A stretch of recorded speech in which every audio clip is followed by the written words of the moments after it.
So, ayan yung mga ganyan. Kailangan bantayan kasi kapag hindi nyo po sila i-assist guys, ayan o, mag-ano lang yan sila, tulak-tulakan lang yan hanggang hindi makakamil kasi naghanap yan sila ng kanilang mga nipples. So, pag hanggang dito talaga na oras pa lang sila galing sa panganak, kailangan bantayan. Kasi hindi pa, kanya-kanyang hanap ng milk yan. So, pag hindi mo inasikaso yan, wala. Yung iba nakaka-milk ng marami, yung iba wala. Yan, kailangan bantayan para na-share yung milk. Yan, pwede nang tanggalin yung mga ganito. Ito kasi yung balot sa kanila. Silupin tawag nito sa Bisaya. Yan, protection nila yan. Yan, pwede na tanggalin. Nag-dry na eh. Yan ang tulong na.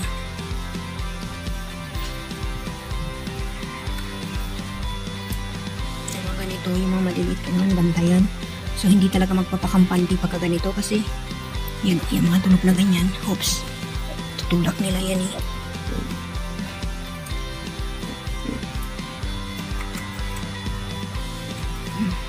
Oops. Hindi pa sila malalakas eh.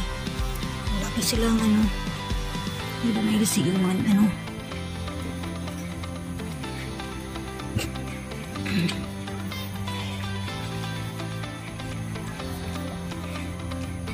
Come on up, bro.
Gabi na ngayon, so matutulog si Tisay dito sa loob ng ating pensa. Ayan ang hammock. Ayusin ko na yan. Ayusin ko na lang yan. So dito ulit tayo matutulog. Samahan natin yung mga pigs. Hindi pwedeng yung saw lang ang magsasacrifice dito. So sama-sama tayo dito. Antayin natin.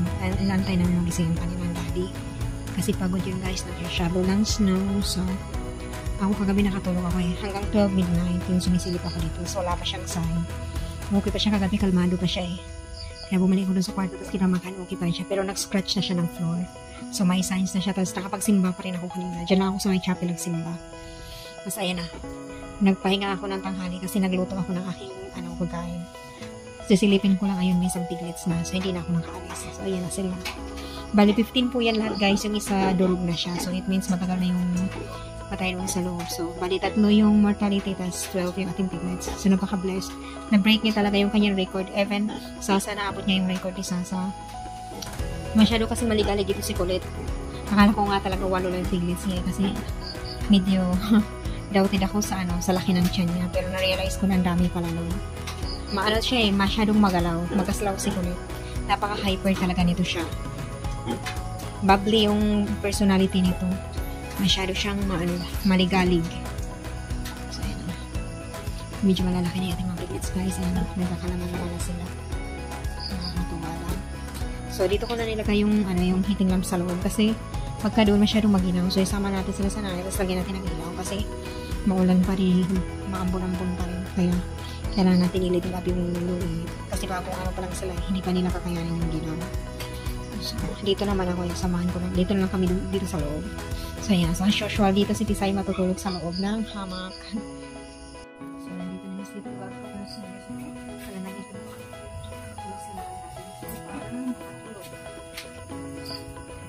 Actually, hindi natin kailangan bantayan sa kulit. Matalino yan.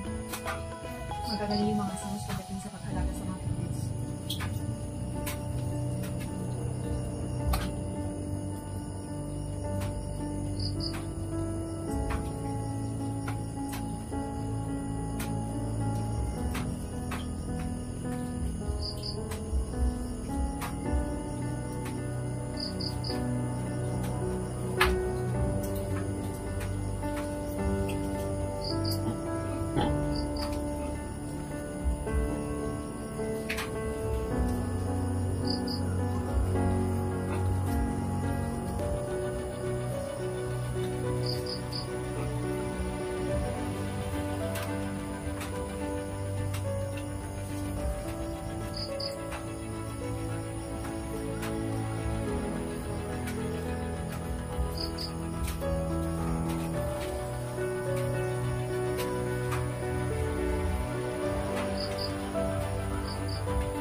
Sipa yung sa kabila.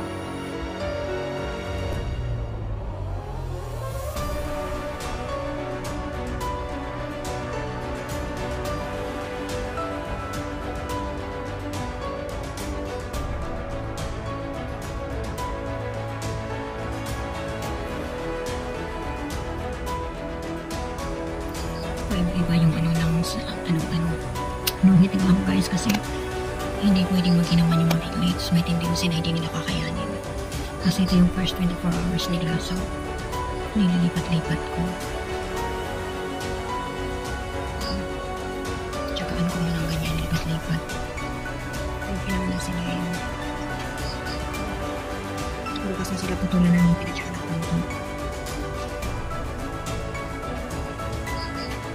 Nananaginip si Pete guys. So,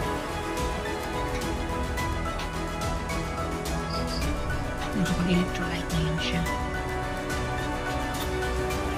Actually, pwede tayo matulog. Kasi okay naman na sila.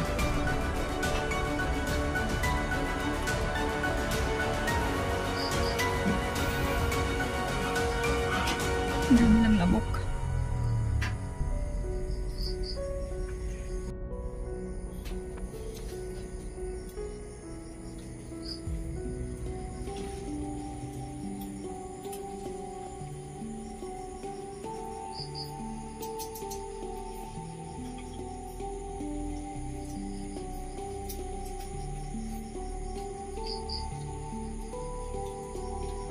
Puputol muna tayo ng ngipin guys kasi masyado na silang makukulit.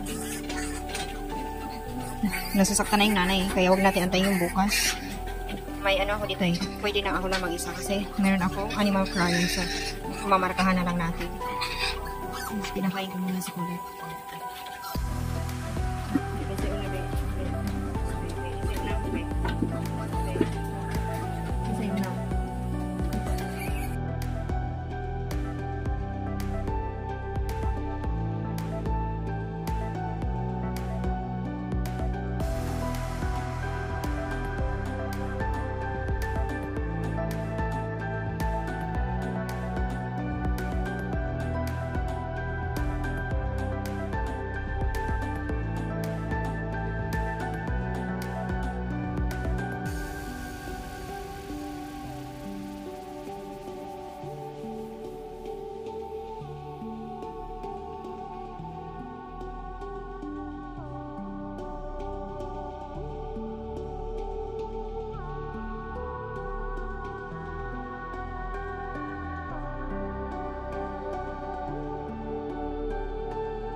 kasi nagpipipo yung mga, umiihi po yung mga piglets ganyan guys.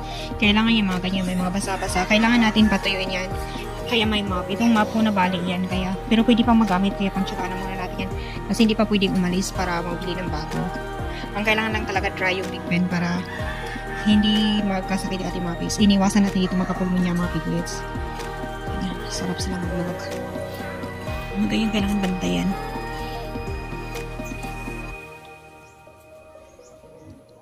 Yan, binibilang ko lagi yan na walang kulang.